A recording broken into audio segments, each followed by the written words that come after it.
નમસ્કાર, મારું નામ અપૂર્વ ચૌહાણ છે। આજે આપણે હિસ્ટ્રી ભણવા જઈ રહ્યા છીએ।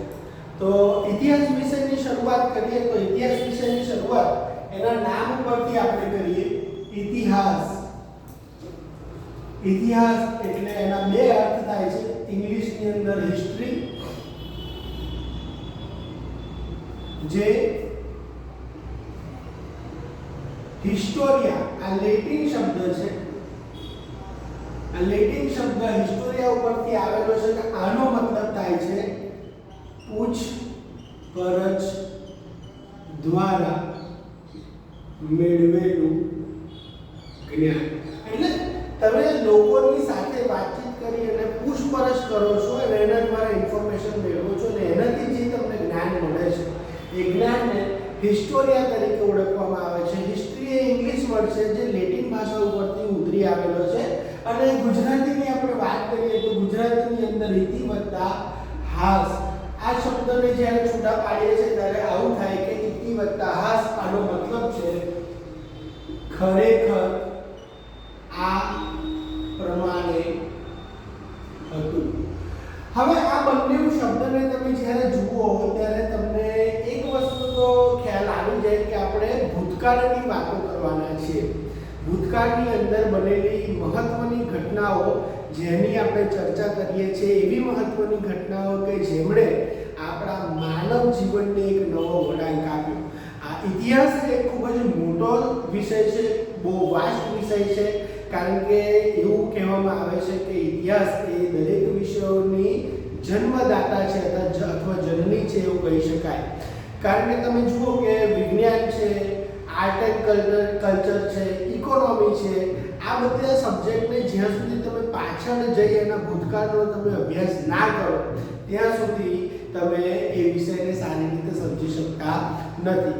જીપીએસસી ક્લાસ 1-2 ની આપણે વાત કરીએ તો જીપીએસસી ક્લાસ 1-2 ની અંદર વહીવટી ઇતિહાસ અને રાજનૈતિક ઇતિહાસ વધારે ભણવામાં આવે છે અને સાથે સાથે આર્ટ એન્ડ કલ્ચર એટલે આપણે એમનો સાંસ્કૃતિક ઇતિહાસમાં આપણે જોવાની આપણે પ્રયત્ન કરીશું।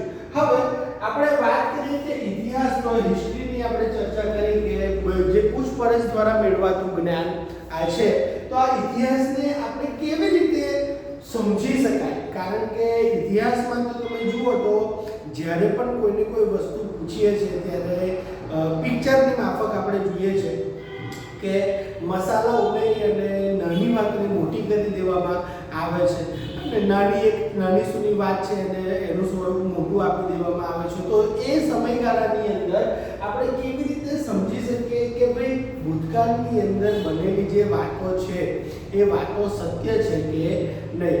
એની માટે આપણે ઇતિહાસ જાણવા માટે એના સ્ત્રોતોનો ઉપયોગ કરીએ છીએ। શાનો ઉપયોગ કરીએ છીએ? સ્ત્રોતનો ઉપયોગ કરીએ છીએ। યાદ રાખજો, હિસ્ટ્રી એ માત્ર ને માત્ર દંતકથાઓ અથવા વાર્તાઓનો સબ્જેક્ટ નથી। હિસ્ટ્રી એ જ્યારે આપણે લખવી હોય ત્યારે એની માટે આપણે પૂરતા એવિડન્સ, પૂરતા પુરાવાઓની જરૂર હોય છે। જો પૂરતા પુરાવા આપણી પાસે મળતા નથી તો આપણે એ હિસ્ટ્રી અથવા ઇતિહાસને આપણે ગણી શકતા નથી। એટલા માટે જોવા જઈએ તો એક રીતે ઇતિહાસ આપણે ઘણા બધા લોકો એવું કહેતા હોય કે કોઈ વાર્તાઓનો વિષય છે એની અંદર તો વાર્તા યાદ રાખવી પડે, પણ ના, ખરેખર ઇતિહાસ આપણે જાણવો હોય, ઇતિહાસ આપણે જોવો હોય તો એ પુરાતત્વીય અવશેષો અને જે સાહિત્યિક સ્ત્રોતો આપણને મળે છે એની અંદરથી જે પુરાવાઓ મળે છે, પુરાવાઓ દ્વારા લખવામાં આવતું એક ડોક્યુમેન્ટેશન જે છે એ ડોક્યુમેન્ટેશનને હિસ્ટ્રી કહેવામાં આવે છે। એટલા માટે જ્યારે હિસ્ટ્રી આપણે ભણતા હોઈએ છીએ ત્યારે હિસ્ટ્રી જાણવાના સ્ત્રોતો છે, સ્ત્રોતોનો આપણે અભ્યાસ કરવો જોઈએ। તો અને એક વસ્તુ સીધી છે કે હિસ્ટ્રી તમારે જો જાણવી હોય તો એવું કહેવામાં આવે છે કે ઇતિહાસ જો તમારે જાણવો હોય, જો તમે ઇતિહાસના સ્ત્રોતોને બરાબર જાણી શકતા નથી તો તમે ઇતિહાસને બરાબર જાણી શકતા નથી। તો ઇતિહાસ જાણવાના સ્ત્રોતોની આપણે વાત કરીએ તો આ જે સ્ત્રોત છે એ સ્ત્રોતને આપણે મુખ્ય બે ભાગની અંદર વિભાગ કરી શકીએ, બે ભાગની અંદર આપણે એને વહેંચી શકાય। પહેલો જે સ્ત્રોત છે પુરાતત્વીય। પુરાતત્વીય સ્ત્રોત એટલે શું? તો કે ભાઈ આર્કિયોલોજીકલ ડિપાર્ટમેન્ટ છે, બરાબર છે, જે ખોદકામ દ્વારા શોધખોળ દ્વારા જે આપણને મળે છે, કોઈ સ્મારક મળી ગયું, કોઈ અભિલેખ મળી ગયું, કોઈ આપણને ઓજારો મળી ગયા, અને એનું અધ્યયન કરી અને આપણે શું કરીએ છીએ તો કે ભાઈ આપણે માહિતી મેળવીએ છીએ કે એ સમયગાળા દરમિયાન ખરેખર શું હતું. તો પુરાતત્વીય સ્ત્રોતોની અંદર અભિલેખો, સ્મારકો, સિક્કા, આભૂષણ, હથિયાર, આ દરેક વસ્તુઓની આપણે ચર્ચા કરીએ છીએ. આ દરેક વસ્તુ અભિલેખની અંદર આપણે જોઈએ છીએ કે અવારનવાર ઇતિહાસ જ્યારે ભણતા હોઈએ છીએ ત્યારે અશોકના અભિલેખોનો આપણે વારંવાર ઉલ્લેખ કરતા હોઈએ છીએ. શું છે તો અશોકના અભિલેખ, એની અંદરથી જે લખાણ હતું એ અશોકે જે એ વખતે જે સંદેશા આપ્યા હતા એ લખાણને આપણે ડીકોડ કરીએ અને એ વખતે બનેલી ઘટનાઓને, એ વખતની સામાજિક અને ધાર્મિક પરિસ્થિતિઓ કેવી હશે એનું આપણે ડોક્યુમેન્ટેશન કરીએ. સિક્કાની આપણે વાત કરીએ છીએ તો અલગ અલગ સમયગાળા દરમિયાન, દાખલા તરીકે મૌર્ય કાળ દરમિયાન, ગુપ્ત કાળ દરમિયાન, પલ્લવોના કાળ દરમિયાન, ચોલ ચેર પાંડ્યાઓના સમયગાળા દરમિયાન એમણે જે ચલણી મુદ્રાઓ જે છે, સિક્કાઓ છે, બહાર પાડેલા છે, એ સિક્કાઓનો આપણે અભ્યાસ કરી શકીએ છીએ અને એની અંદરથી આપણે જાણી શકીએ છીએ કે આ જે સિક્કાઓ છે એ સિક્કાઓ એ વખતની સામાજિક પરિસ્થિતિ કેવી હતી, ધાર્મિક પરિસ્થિતિ કેવી રીતે ખબર પડે. તો માની લો કે ભાઈ કોઈ સિક્કા ઉપર સૂરજનું ચિહ્ન અંકિત કરેલું છે તો આપણે જાણી શકીએ કે ભાઈ એ જે રાજા મહારાજાઓ હતા એ સૂર્યની પૂજા કરતા હશે, બરાબર. કોઈ સિક્કાઓ ઉપર આપણે જોઈએ કે શિવજી અને નંદીની આકૃતિ છે ઉકેલેલી હોય તો આપણે સમજી શકીએ કે ભાઈ જે રાજાઓ હતા એ કેવા હતા, એ શૈવ રાજાઓ હતા. આપણે જોઈએ કે ભાઈ સિક્કાઓ છે, સિક્કાઓ કઈ ધાતુની અંદરથી બનેલા છે, એ ધાતુઓનું અધ્યયન કરીને પણ આપણે જાણી શકીએ કે એ સમયગાળાની આર્થિક પરિસ્થિતિ એ કેવા પ્રકારની હતી. દાખલા તરીકે આપણે જોઈએ તો કોઈ જગ્યાએ આપણને ચાંદીના સિક્કા, જેને કારસા પણ કહેવામાં આવે છે, સોનાના સિક્કા, તાંબાના સિક્કા, આ સિક્કાઓ અને સિક્કા બનાવવાની પદ્ધતિ જે છે, ટંકશાળની અંદર સિક્કાઓ બને છે. આ સિક્કાઓ બનાવવાની પદ્ધતિ દ્વારા આપણે જાણી શકીએ કે જે તે સમયગાળા દરમિયાન પરિસ્થિતિઓ કેવી હશે. આભૂષણોની આપણે વાત કરીએ તો આભૂષણોની અંદર ઘણા બધા પ્રકારના આભૂષણો સ્ત્રી અને પુરુષો પહેરે છે. એ આભૂષણો કેવી રીતે બનાવેલા છે, સ્ત્રીઓ માટે વધારે બનાવેલા છે, પુરુષો માટે વધારે બનાવેલા છે, કઈ ધાતુની અંદરથી આભૂષણ સૌથી વધારે માત્રામાં પ્રાપ્ત થયા છે એની આપણે અધ્યયન કરી અને એ સમયગાળા વિશે એની આપણે માહિતી મેળવી શકીએ છીએ. હથિયાર અને ઓજારો એટલે ભાલા, કુહાડી, આ બધા જે ઓજારો હથિયાર થઈ ગયા, બરાબર છે. હથિયાર અને ઓજારોમાં એકચ્યુઅલી ફરક છે. હથિયાર એટલે જેનાથી તમે યુદ્ધ કરી શકો, તલવાર છે, ભાલા છે, એ થઈ ગયા. અને ઓજારો જેનાથી તમે તમારા રોજબરોજનું કાર્ય કરી શકો એને ઓજાર કહેવાય. દાખલા તરીકે કુહાડી, જેનાથી તમે ખેતી કરી શકો, દાતરડું, જેનાથી તમે ખેતી કરી શકો. તો આ જે છે એને ઓજારો કહેવામાં આવે છે. તો ઘણા બધા ઉત્ખનન દરમિયાન જે આ ખોદકામ થાય છે, ખોદકામ દરમિયાન આવી બધી વસ્તુઓ મળે છે અને એ વસ્તુઓ મળવાના કારણે એનું આપણે અધ્યયન કરીએ છીએ અને તેના ઉપરથી આપણે જાણી શકીએ છીએ કે પુરાતત્વીય સ્ત્રોત એ આપણને ઇતિહાસ જાણવા માટે મદદરૂપ કરે છે. બીજા પ્રકારનો એક સ્ત્રોત છે, આ સ્ત્રોતને આપણે વાત કરીએ છીએ તો કે ભાઈ સાહિત્યિક સ્ત્રોત, બરાબર. સાહિત્યિક સ્ત્રોત એટલે શું તો કે ભાઈ આપણને મળતા જે અલગ અલગ પ્રકારના સાઇન બોર્ડ, સિંધુકીન સભ્યતાની અંદરથી સાઇન બોર્ડ મળેલા છે, બરાબર. પછી ગ્રંથો મળેલા છે, અલગ અલગ પુસ્તકો, દાખલા તરીકે કૌટિલ્યનું જે અર્થશાસ્ત્ર છે, અર્થશાસ્ત્રના પુસ્તકો મળેલા છે. એનું જે અધ્યયન કરીએ છીએ અને અધ્યયન કર્યા પ્રમાણે આપણને અંદરથી માહિતી મળે છે, તેના દ્વારા આપણે ઇતિહાસને જાણી શકીએ છીએ. આ સાહિત્યિક સ્ત્રોતને પણ આપણે બે ભાગની અંદર વહેંચી શકીએ છીએ. એક છે ધાર્મિક સ્ત્રોત અને બીજો છે સાહિત્ય, બરાબર. સાહિત્યની અંદર આપણે ઐતિહાસિક સ્ત્રોતોની આપણે ચર્ચા કરી શકીએ. આ ધાર્મિક સ્ત્રોત એટલે કયા તો ધર્મની સાથે સાથે સાથે જે જોડાયેલા હોય એ પુસ્તકો, એ ગ્રંથો. દાખલા તરીકે આપણે વાત કરીએ કે જૈન ધર્મ છે, બૌદ્ધ ધર્મ છે, હિન્દુ ધર્મની અંદર આપણે વાત કરીએ છીએ. જૈન ધર્મની અંદર આગમો છે, કલ્પસૂત્ર છે. બૌદ્ધ ધર્મની અંદર ત્રિપિટક છે, બરાબર. ત્યાર પછી આપણે વાત કરીએ ત્રિપિટક છે, એના પછી આપણે વાત કરીએ મિલિંદ કલહો, બરાબર. અને હિન્દુ ધર્મની અંદર આપણે ચર્ચા કરીએ, હિન્દુ ધર્મની અંદર આપણે જોઈએ તો કે ભાઈ વેદ છે,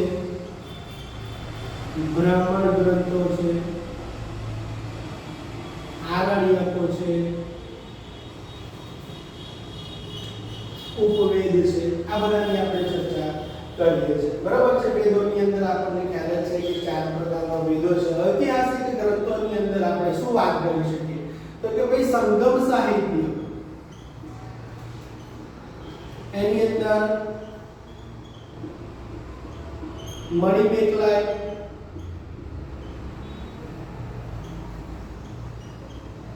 શિલ્પ કતિકાર. સંગમ સાહિત્ય દક્ષિણ ભારતના ઇતિહાસમાં મહત્વનો ટોપિક છે કે જેની અંદર દક્ષિણ ભારતની અંદર 3 અલગ અલગ સંગમો રચાયા અને એની અંદર જે સ્ત્રોત, જે ગ્રંથોની રચના થઈ એ ગ્રંથો દ્વારા આપણે એ સમયગાળા દરમિયાનની જે વસ્તુઓ આપણે સમજી શકીએ છીએ. બીજી આપણે વાત કરીએ પુરાણો, બરાબર છે. તો આપણને ખબર છે 108 પ્રકારના પુરાણો છે. ઉપનિષદો, એની આપણે અહીંયા ઉપનિષદ આપશે, બરાબર. પુરાણો છે, સ્મૃતિઓ છે, સ્મૃતિની અંદર નારદ સ્મૃતિ આવે છે, મનુસ્મૃતિ જે પ્રથમ કાયદા ગ્રંથ તરીકે ઓળખાય છે. આ પુરાણો આપણે જોઈએ તો 18 પુરાણો, વાયુ પુરાણ, મત્સ્ય પુરાણ, વામન પુરાણ, આ બધાની આપણે ચર્ચા કરીએ છીએ. અને બીજી એક મહત્વની આપણે વાત કરીએ કે ભાઈ આપણા ભારત દેશની અંદર આવેલા જે યાત્રાળુઓ છે, આ યાત્રાળુઓ દ્વારા લખવામાં આવેલી જે નોંધ છે, ટ્રાવેલ બ્લોગ્સ જેને કહેવામાં આવે છે, એ પણ મહત્વના સ્ત્રોત તરીકે ઉભરી આવે છે. દાખલા તરીકે આપણે જોઈએ તો ગ્રીક, બરાબર. ગ્રીક યાત્રાળુઓની અંદર આપણે વાત કરીએ કે મેગેસ્થનીસ, એને ઇન્ડિકા નામનું જે લખ્યું હતું. ત્યાર પછી પ્લુટો, ટોલેમી, બરાબર છે. આ બધા ગ્રીક છે. ચીની યાત્રાળુઓ, બરાબર, જેની અંદરથી ઘણી બધી વખત પ્રશ્નો પૂછાય છે. ચીની યાત્રાળુઓની અંદર આપણે વાત કરીએ કે ભાઈ હ્યુએન ત્સાંગ, બરાબર છે. ફાહિયાન, જેમણે ફોકોક્વી નામનો ગ્રંથ લખ્યો, હ્યુએન ત્સાંગ છે. એમણે સીયુકી નામનો ગ્રંથ લખ્યો. આવા ઘણા બધા જે યાત્રાળુઓ છે જે બહારથી એ વખત દરમિયાન ભારતની અંદર યાત્રા કરવા આવતા અને એમણે જે પ્રકારે એમની યાત્રાની ડાયરીઓની અંદર જે નોંધ કરી છે એ પ્રમાણે એ વખતના આપણે સામાજિક, ધાર્મિક ઇતિહાસની આપણે માહિતી મેળવી શકીએ છીએ. બીજી આપણે વાત કરીએ કે મધ્યયુગીન ભારતની અંદર જે મધ્ય એશિયાની અંદરથી અરબી યાત્રાળુઓ આવેલા, દાખલા તરીકે અલ બરુની, બરાબર છે. એમણે લખેલું પુસ્તક જે છે એ પુસ્તક પરથી પણ આપણને જે તે સમયગાળાની આપણને જાણકારી મળે છે. તો જનરલી આ જે સાહિત્યિક સ્ત્રોતો છે, સ્ત્રોતોનો આપણે અધ્યયન કરીએ અને અધ્યયન કર્યા પછી આપણને જે માહિતી મળે છે, માહિતી એને વ્યવસ્થિત ડોક્યુમેન્ટેશન કરીએ અને એ આપણને ઇતિહાસ તરીકે આપણે એને જાણી શકીએ છીએ, જેનું આપણે અધ્યયન કરી અને જાણી શકીએ કે એ સમયગાળા દરમિયાન ખરેખર શું થયેલું હતું, બરાબર. તો આ તો એક વાત થઈ કે ઇતિહાસ કેવી રીતે જાણવાનો, પરંતુ ઘણી બધી વખત ઘણા બધા જે સ્ટુડન્ટ્સ છે, જે વિદ્યાર્થીઓ છે, વિદ્યાર્થીઓને તકલીફ પડતી હોય છે કે ઇતિહાસની અંદર જે સમયગાળો છે એ સમયગાળાને કેવી રીતે આપણે જાણી શકીએ. કારણ કે અમુક વખતે સ્ટુડન્ટ્સને પ્રોબ્લેમ થતા હોય છે કે સર ગણિતમાં જે સમયગાળો છે, આગળથી પાછળ જતો દેખાય છે, ગણિતમાં સમયગાળો એ પાછળથી આગળ થતો દેખાય છે, સાલવારી ઘટતી જાય છે, સાલવારી વધતી જાય છે, આ કેવી રીતે? તો એક નાનકડા એક કોન્સેપ્ટની વાત કરીએ, આપણે સમય રેખાની આપણે વાત કરીએ,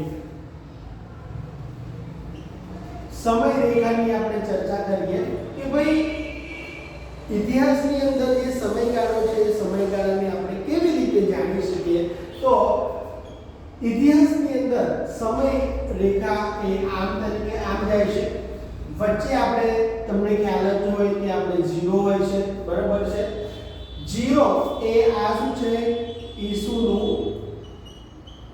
જન્મ, ઈસુનો જે જન્મ થાય છે, ઈસુના જન્મને 00 તરીકે ઓળખવામાં આવે છે. આની પહેલાનો જે સમયગાળો છે, આ પહેલાના સમયગાળાને શું કહેવામાં આવે છે? ઈસવીસન પૂર્વે તરીકે ઓળખવામાં આવે છે. એટલા માટે અહીંયા આગળ તમે જુઓ તો 100, 200, 300, 400, 500, અહીંયા આગળ તમે જોશો 100, 200, 300, 400, 500 આ રીતે સમય એ આમ જાય છે. અને એટલા માટે જ્યારે ઈસવીસન પૂર્વેની આપણે વાત કરીશું ત્યારે હંમેશા સમય કેવો થતો જશે? ઘટતો જશે. દાખલા તરીકે આપણે વાત કરી છે ઈસવીસન પૂર્વે સિંધુ ખીણ સભ્યતાની વાત કરીએ તો સિંધુ ખીણ સભ્યતાનો જે સમયગાળો કેવો છે? તો 2350 થી 1750, બરાબર? આ એનો શું છે? એનો પરિપક્વ સમયગાળો છે. એની આપણે ચર્ચા કરીએ તો જો અહીંયા આગળ 2350 છે, અહીંયા આગળ 1750 છે. કેમ? કારણ કે આપણે ઈસવીસન પૂર્વેની વાત કરી રહ્યા છે. અહીંયા આગળ 2350 આ બાજુ આવશે, 1750 આ બાજુ આવશે. સમય આમ જાય છે, એટલા માટે પહેલા જે સમય છે એ વધારે છે, પછી ધીરે ધીરે તમને સમયગાળો શું થતો જાય છે? ઓછો થતો જાય છે. એ જ રીતે આપણે વાત કરીએ કે ભાઈ ઈસવીસન જે ઈસુનો જન્મ થઈ ગયો છે, ઈસુના જન્મ પછીનો સમયગાળો એ સાના તરીકે ઓળખાય છે? ઈસવીસન તરીકે ઓળખવામાં આવે છે. અને ઇંગ્લિશની અંદર ઈસવીસન પૂર્વેને બીસી, બરાબર, તરીકે ઓળખવામાં આવે છે, બિફોર ક્રાઇસ્ટ. અને આને એડી, એડી એટલે એનો ડોમિનો અથવા કોમન એરા CE તરીકે પણ આને ઓળખવામાં આવે છે. જ્યારે આપણે વાત કરીએ કે ભાઈ લેટ્સ સે એક ઉદાહરણ લઈએ કે ભાઈ જે અંગ્રેજો છે એ અંગ્રેજો આવે છે અને અંગ્રેજો જાય છે. આપણને ખ્યાલ છે 1947 ની અંદર આપણને આઝાદી મળી, બરાબર છે? અને અંગ્રેજો ક્યારે આવે છે? તો કે ભાઈ 1608 ની અંદર એમણે પોતાની પ્રથમ જે સ્થાયી કોઠી જે છે એની શરૂઆત કરી, બરાબર? તો અથવા આપણે એનાથી પણ આગળ જઈએ કે એમણે આવ્યા હતા ક્યારે? તો કે ભાઈ 1608 માં એ આવ્યા હતા અને 1600 ની અંદર એમને પરવાનગી મળી હતી ભારત સાથે અથવા પૂર્વના જે દેશ છે દેશોના સાથે વેપાર કરવા માટે. તો આ લોકોનો સમયગાળો કેટલો થયો? આ લોકોનો સમયગાળો થશે ઈસવીસન 1600 થી લઈ અને 1947 સુધીનો સમયગાળો થશે. અને એટલે જ અહીંયા આગળ જુઓ તો સમય છે શું થતો જાય છે? વધતો જાય છે. તો આ તમારે યાદ રાખવાનું કે જ્યારે ઈસવીસન પૂર્વેની વાત થાય છે, ઈસવીસન પૂર્વેમાં બીસી ની અંદર સમયગાળો એ ઘટતો જશે અને ઈસવીસનની જ્યારે વાત કરીએ છીએ ત્યારે સમયગાળો શું થતો જાય છે? વધતો જાય છે. આ એક નાનો કોન્સેપ્ટ હતો. હવે આપણે આગળ વધીએ કે આ જે ઇતિહાસ છે, ઇતિહાસને જાણવા માટે આપણે એને અલગ અલગ ખંડોની અંદર વિભાજિત કરેલા છે, બરાબર? પણ એના કરતા પણ પહેલા આપણે જોઈએ કે ઇતિહાસ છે એ ઇતિહાસ કેટલા ટાઈપનો હોય છે. તો ઇતિહાસને મુખ્યત્વે 3 ભાગમાં આપણે વહેંચી શકીએ છીએ. મુખ્યત્વે 3 ભાગમાં વહેંચી શકીએ છીએ. પ્રથમ ભાગ છે એ આર્ધ ઐતિહાસિક કાળ, પછી છે અહીંયા પ્રાગ ઐતિહાસિક, આને કહેવાય આર્ધ ઐતિહાસિક, અને એક છે ઐતિહાસિક કાળ, બરાબર? હવે આની અંદર શું આવે? તો આની અંદર આપણે હવે ચર્ચા કરીએ કે પ્રાગ ઐતિહાસિક અંદર આની અંદર મુખ્ય એક તફાવત છે. કયો તફાવત છે? તો પ્રાગ ઐતિહાસિકની અંદર ભાષા અને લિપિ એનું અસ્તિત્વ આપણને જોવા મળતું નથી. એટલે પ્રાગ ઐતિહાસિક એ માનવ જિંદગીનો, માનવ જે ઇતિહાસ છે ઇતિહાસનો એવો સમયગાળો છે જેમાં માનવ પોતાની ઉત્ક્રાંતિના પ્રાથમિક તબક્કાની અંદર હતા. આ જ તે સમયગાળો છે જે વખતે માણસ જે હોમો સેપિયન્સ છે એનો ઉત્ક્રાંતિ થઈ અને ઉત્ક્રાંતિ થયા પછી એને પોતાની માનસિક અને શારીરિક ક્ષમતાઓનો વિકાસ કર્યો અને માણસ એ બન્યો.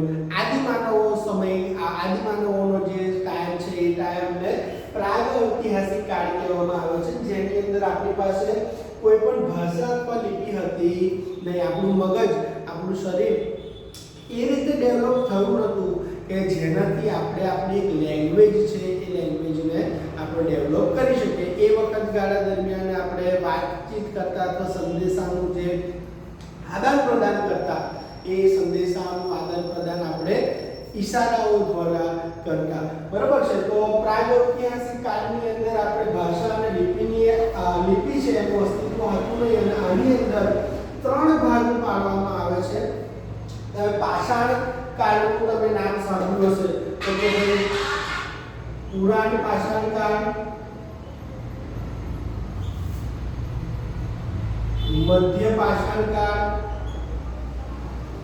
અને નૂતન પાષાણ કાળ.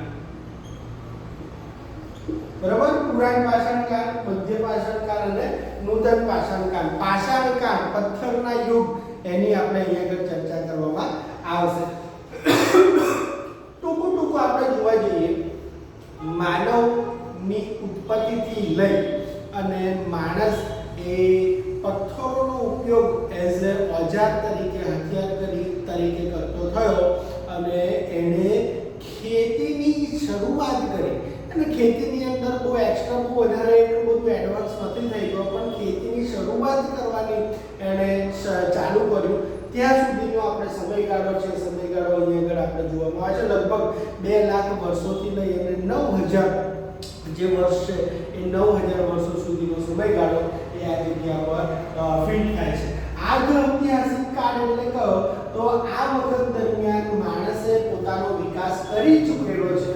એની પાસે પોતાની ભાષા અને પોતાની લિપિ એ બંને છે તો ખરી. એમની ભાષા અને લિપિ એ અસ્તિત્વમાં છે, પરંતુ આજનો આધુનિક માણસ એ ભાષા અથવા લિપિને હજુ સુધી એ ઉકેલી શક્યો નથી અને એટલા માટે એને આદ ઐતિહાસિક કાળ તરીકે ઓળખવામાં આવે છે. સિંધુ ખીણની સભ્યતા આ સમયગાળા દરમિયાન આવે છે એવું તમે કહી શકો. બરાબર છે. અને આનો સમયગાળો કેટલો છે તો કે 9000 વર્ષોથી લઈ, બરાબર છે, અને 2700-2800 વર્ષ સુધીનો જે સમયગાળો છે એ સમયગાળા, અથવા આપણે થોડા વધારે આગળ જઈએ તો 1500 ઈસવીસન પૂર્વે 1500 સુધીનો સમયગાળો છે. એ સમયગાળાને આ આદ ઐતિહાસિક કાળ તરીકે ઓળખવામાં આવે છે. બરાબર? કેમ? કારણ કે ઈસવીસન પૂર્વે 1500 થી લઈ અને ઈસવીસન પૂર્વે 600 નો જે સમયગાળો છે એ સમયગાળાને આપણે વૈદિક સંસ્કૃતિ તરીકે ઓળખીએ છીએ. અને વૈદિક સંસ્કૃતિની અંદર જે ભાષા હતી એ ભાષા સંસ્કૃત હતી. એ સંસ્કૃત ભાષાને આપણે ડીકોડ કરી ચૂકેલા છે અને વેદો, બ્રાહ્મણ ગ્રંથો, આરણ્યકો, પુરાણો આ બધાનો ઉપયોગ આપણે અત્યાર સુધી પણ કરીએ છીએ. અને ઐતિહાસિકની આપણે વાત કરીએ, ઐતિહાસિક એટલે જેના તથ્યો, જેની માટે આપણી પાસે જે એનું સાહિત્ય છે, સાહિત્યની ભાષા અને લિપિ એ બંનેનો આપણે શું કર્યો છે તો કે ભાઈ એને આપણે ડીકોડ કરી છે.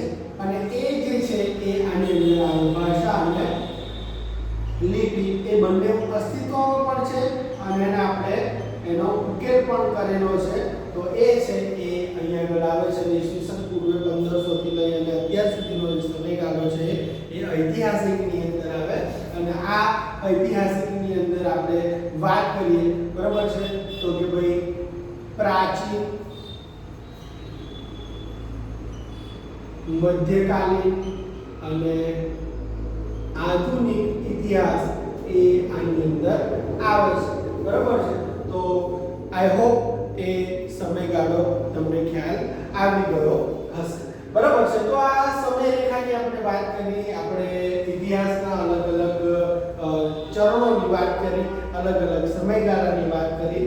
હવે આપણે વાત કરીશું, અહીંયાથી આપણે શરૂઆત કરીએ છીએ ઇતિહાસના વિષયની, બરાબર છે. પણ એના પહેલા મારે તમને એક વસ્તુ શીખવાડવી છે, જે ઘણી વખત પરીક્ષાની અંદર પૂછાય છે પણ ખરી, બરાબર. તમે બુક્સ ને બધું વાંચતા હોય તો તમે સાંભળ્યું હશે તાડપત્ર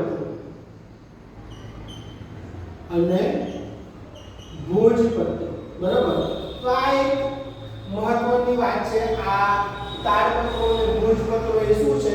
તો તાડપત્રો એ તાડની જે ઝાડ છે, બરાબર, તાડનું જે વૃક્ષ છે એ વૃક્ષની ઉપર જે આપણા જે સાહિત્ય છે, સાહિત્યની રચના કરવામાં આવતી. કારણ કે એ વખત દરમિયાન તો જે કાગળ છે, કાગળની શોધ થયેલી નથી, એટલા માટે તાડના વૃક્ષ છે એના ઝાડના પાંદડા ઉપર જે લખવામાં આવતું, જેને પાંડુલિપિ તરીકે પણ ઓળખવામાં આવતી, બરાબર. આ પાંડુલિપિઓ, મેન્યુસ્ક્રિપ્ટ જેને કહેવામાં આવે છે, પાંડુલિપિઓ અત્યારે પણ ઘણા બધા સંગ્રહાલયો અને જૈન મંદિરોની અંદર તમને જોવા મળે છે.